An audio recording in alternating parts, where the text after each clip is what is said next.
നിങ്ങൾ ഇരിക്കുന്ന കസേരക്ക് 4 കാലാണ്, ടീപ്പോയ്ക്ക് 4 കാലാണ്, മേശക്ക് 4 കാലാണ്, ബെഞ്ചിന് 4 കാലാണ്. 4 മൂലക്ക് കാലില്ലേ നിൽക്കൂല. കാല് 4 ഒരു സെറ്റാണ്.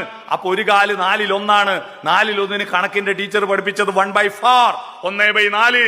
1/4 അല്ലേ കാല്. കാലിന് കാലെന്ന് പേര് വന്നത് 4-ൽ 1 ആയോണ്ടാ. കാലും കാലും കൂട്ടിയാൽ അരയാണ്. ഇതാ എന്റെ ഒരു കാല് പ്ലസ് മറ്റേ കാല് സമം ഇതല്ലേ അര. 2 കാല് കൂട്ടുന്ന കൊണ്ടാണ് അരയായത്. വാക്കുകൾ വന്നതിനൊരു കാരണമുണ്ട്. എന്റെ നാട്ടിൽ ഈ സാധനത്തിന് പറയാ വിറതാങ്ങി എന്നാ. വിറതാങ്ങി പ്രസംഗിക്കുന്ന ആക്ക് വിറക്കുന്നുണ്ടെങ്കിൽ താങ്ങി പിടിക്കുന്നത് കൊണ്ട് വിറതാങ്ങി. ഈ ഹാളിന്റെ ചുമരെന്ന് പേര് വരാൻ കാരണമുണ്ട്. വെറുതെ ഒരു ചുമർ എന്ന വാക്കുണ്ടായതല്ല. മേൽക്കൂരിയെ ചുമന്ന് നിൽക്കുന്നതാണ് ചുമര്. ദോശക്ക് ദോശ എന്ന് പേര് വരാൻ വെറുതെ ഇട്ടതല്ല പേര്. ദോ എന്ന് പറഞ്ഞാൽ 2 ഹിന്ദിയിൽ.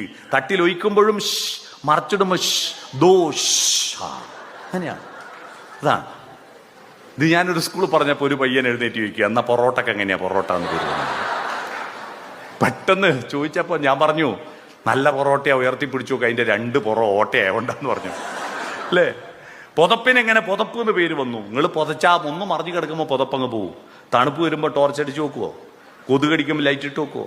കൈകൊണ്ട് കാലുകൊണ്ട് തപ്പും, പിന്നെയും പോവും. തപ്പ് പോ തപ്പ് പോ തപ്പ് പോ തപ്പ്.